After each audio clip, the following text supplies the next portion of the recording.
saya siswa dari Mandua Kota Makassar. Nama saya Muhammad Rifai Nasir, kelas dari 11 IPS 4. Saya akan menjelaskan materi kerajaan maritim Hindu-Buddha di Indonesia. Silakan simak video ini. Saya mengambil 3 pokok pertanyaan. Yang pertama, apa itu maritim? Kedua, mengapa kerajaan di Indonesia bisa berkembang menjadi kerajaan maritim? Ketiga, apa saja kerajaan maritim Hindu-Buddha di Indonesia? Apa itu maritim? Maritim berasal dari kata Latin maritimus atau mare, artinya laut. Dalam KBBI, maritim memiliki arti berkenaan dengan laut, berhubungan dengan pelayaran dan perdagangan di laut. Meski Indonesia merupakan wilayah dengan banyak kepulauan, tetapi tiap daratan dengan daratan yang lain dihubungkan oleh lautan. Jadi bisa disimpulkan bahwa laut bukan pemisah tiap daratan di pulau Indonesia. Kedua, mengapa kerajaan Indonesia bisa menjadi kerajaan maritim? Sebab wilayah Indonesia menghubungkan pusat perdagangan internasional zaman kuno, yaitu India dan Tiongkok. Selat Malaka menjadi gerbang penghubung dari dua wilayah tersebut, dan adanya bandar-bandar tempat berlabuh para pedagang serta komoditas penting yang diperdagangkan. Apa saja kerajaan maritim Hindu-Buddha di Indonesia? Pertama, Kerajaan Sriwijaya, kerajaan bercorak Buddha terbesar di Indonesia yang berdiri pada abad 7 Masehi. Wilayah kekuasaan berbentang dari Kamboja, Thailand, Semenanjung Malaya, Sumatera, Jawa, dan pesisir Kalimantan.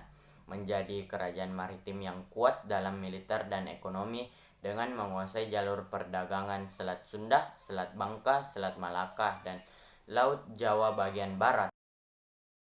Kedua, Kerajaan Mataram kuno, kerajaan yang berada di Jawa Tengah tahun 731 sampai 928 Masehi, diperintah oleh dua dinasti besar, yaitu dinasti Sajaya Hindu dan dinasti Shailendra Buddha.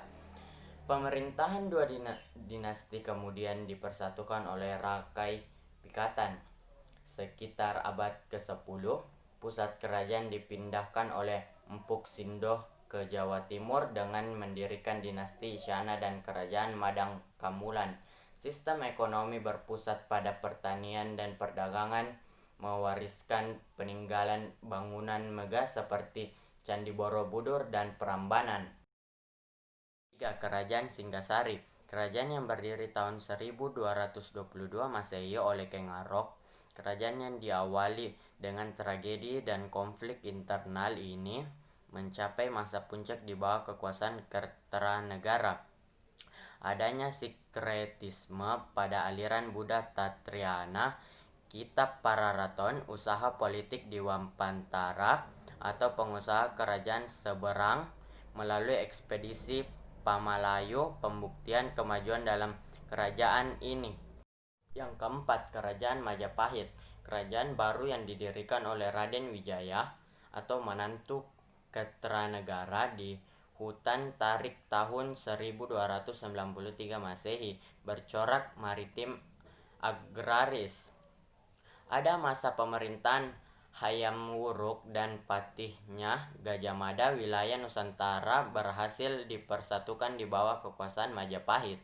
Sumpah Palapa adalah janji yang diucapkan Gajah Mada ketika diangkat sebagai patih Amangkubumi. Warisan kerajaan Hindu-Buddha dalam kehidupan masa kini.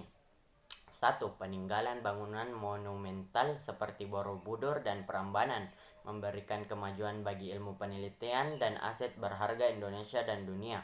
Kedua, stratifikasi sosial yang masih berlanjut di masyarakat Bali. Dan ketiga, menjadi sumber inspirasi kejayaan masa lalu dan diadopsi menjadi semboyan nasional yang kita kenal dengan kalimat Bhinneka Tunggal Ika. Teman-teman, itulah materi yang sempat saya bahas kali ini. Semoga bermanfaat dan dapat dimengerti dengan baik. Terima kasih. Assalamualaikum warahmatullahi wabarakatuh.